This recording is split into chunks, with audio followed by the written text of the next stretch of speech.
नमस्कार मित्रांनो, आजपासून आपण दररोज एक नवीन कथा ऐकणार आहोत, ज्यामध्ये काही दंतकथा असतील, काही बोधकथा असतील आणि काही वास्तव कथा असतील. तुम्हाला कथा ऐकायला आवडेल ना? जर तुम्हाला आवडत असेल तर सबस्क्राईब करा, म्हणजे काय होईल, रोजची नवीन कथा तुम्हाला ऐकायला मिळेल. ठीक आहे, तर आजपासून आपण सुरुवात करणार आहोत एका छानशा कथेने. एक टुमदार असं खेडगाव होतं आणि त्या गावामध्ये पूर्वीपासून परंपरेने चालत आलेले काही कार्यक्रम होत असत, ज्यामध्ये कीर्तन असायचं, भजन असायचं, प्रवचन असायचं आणि बाहेरची काही संत मंडळी, सत्पुरुष त्या गावामध्ये येऊन भजन, कीर्तन, प्रवचन करायचे. एकदा असंच एक सत्पुरुष त्या गावामध्ये आले आणि गावातील पारावर त्यांचं प्रवचन होतं. प्रवचन सुरू झालं. गावातील सर्व लोक प्रवचन ऐकायला जात होते आणि आपल्याकडे एक प्रथा असते, परंपरा असते की जी व्यक्ती आपल्या गावामध्ये येऊन ज्ञानदान करते, कीर्तन करते, प्रवचन करते, तर लोक त्यांचं झाल्यानंतर दर्शन घेतात. मग या सत्पुरुषाने गावामध्ये प्रवचन केलं आणि प्रवचनामध्ये त्यांनी हरिपाठातील एक अभंगातील 2 ओळी घेतल्या. त्या अशा होत्या: नित्य नेमनामी तो प्राणी दुर्लभ, लक्ष्मी वल्लभ तया जवळी. आणि या 2 ओळींवर त्यांनी बराच वेळ लोकांना प्रबोधन केलं, ज्ञानदान केलं. झालं काय, गावातील एक व्यक्ती, ती व्यक्ती नंतर त्या महाराजांना भेटलेत आणि म्हणाले, महाराज, तुम्ही सांगितलं की नित्य नेमनामी तो प्राणी दुर्लभ, लक्ष्मी वल्लभ तया जवळी, परंतु दररोज नामस्मरण केल्याने, नित्य त्या नामात असल्याने लक्ष्मी वल्लभ कशी लक्ष्मी प्राप्त होईल? माझा या गोष्टींवर अजिबात भरोसा नाही. मग हे सत्पुरुष म्हणाले, तुझा कशावर भरोसा आहे? त्यावर ठेव, ते नित्य नेमाने कर. चांगलं कुठलंही काम नित्य नेमाने केलं तर त्याचा नक्कीच फायदा होतो, नुकसान तर होणारच नाही. महाराज, तुम्ही म्हणाले की देवाचं दर्शन घेत जा रोज सकाळी, काय फायदा आहे? महाराज म्हणले, नको घेऊ, माणसांचं घे.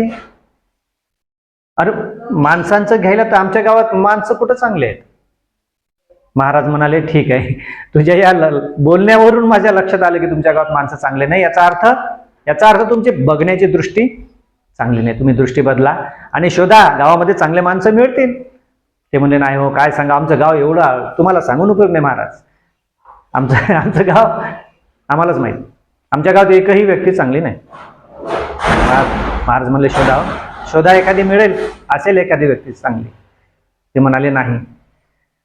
तरी पण शोधा, काय करा, डोळे बंद करा, थोडंसं ध्यान करा आणि बघा, एखादी तरी चांगली व्यक्ती मिळेल. त्यांनी तसंच केलं, डोळे बंद केले, ध्यान केलं आणि विचार केला की माझ्या गावात चांगलं कोण आहे. आणि त्यांच्या लक्षात आलं की अरे, आपल्या घरासमोरचे कुंभार बाबा खूपच चांगले आहेत, देव माणूस आहे. आम्हाला दरवर्षी उन्हाळ्यामध्ये माठ देतात, थंडगार पाणी आम्ही पितो, मातीच्या सगळ्या गोष्टी आम्हाला ते देतात, पुरवतात. बैल देतात मातीचे पोळ्याला, दिवाळीला पणत्या देतात आणि खूप चांगले, काही मोबदला मागत नाही, दिलं तर घेतात, नाहीतर अजिबात आग्रह करत नाहीत, म्हणून खूप चांगले. महाराज म्हणाले, सत्पुरुष म्हणाले, ठीक आहे, अरे वा, एक का होईना व्यक्ती तुमच्या गावात चांगली भेटली, मग काय करा, रोज त्यांचंच दर्शन घ्या. हे म्हणले, हो, मी देवाचं दर्शन घेत नाही. म्हणले, हो, लांबून घ्या, त्यांचा चेहरा पाहून लांबून नमस्कार करा. म्हणाले, ठीक आहे, पण नित्य नियमाने करा, एकही दिवस खंड पडू द्यायचा नाही, व्रत करा, तुमचं ठरवा. हे म्हणाले, ठीक आहे, ठरवलं, आजपासून कुंभार बाबाचं दर्शन घेतल्याशिवाय मी चहाही पिणार नाही, जेवणही करणार नाही. नित्यनेम सुरू झाला.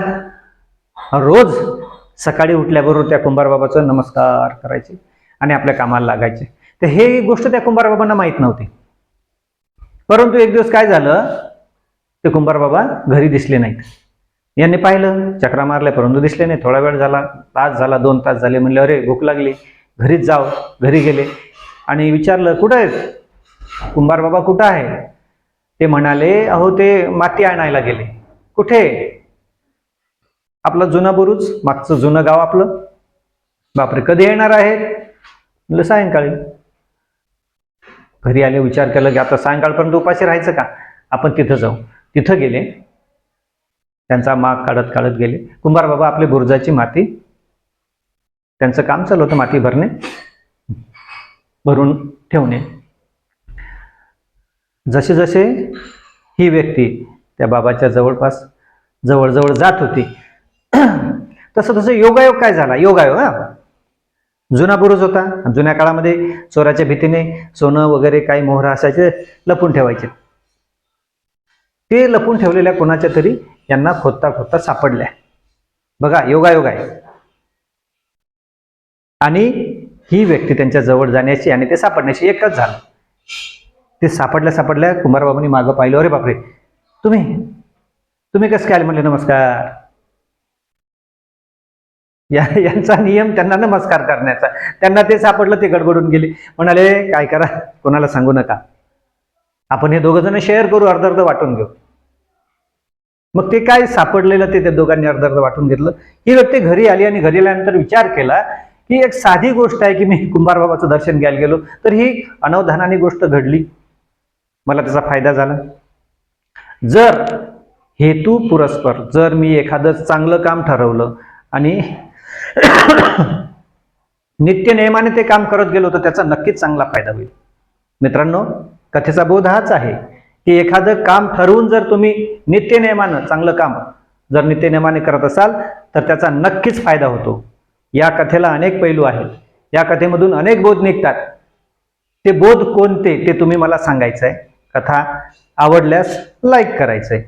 धन्यवाद.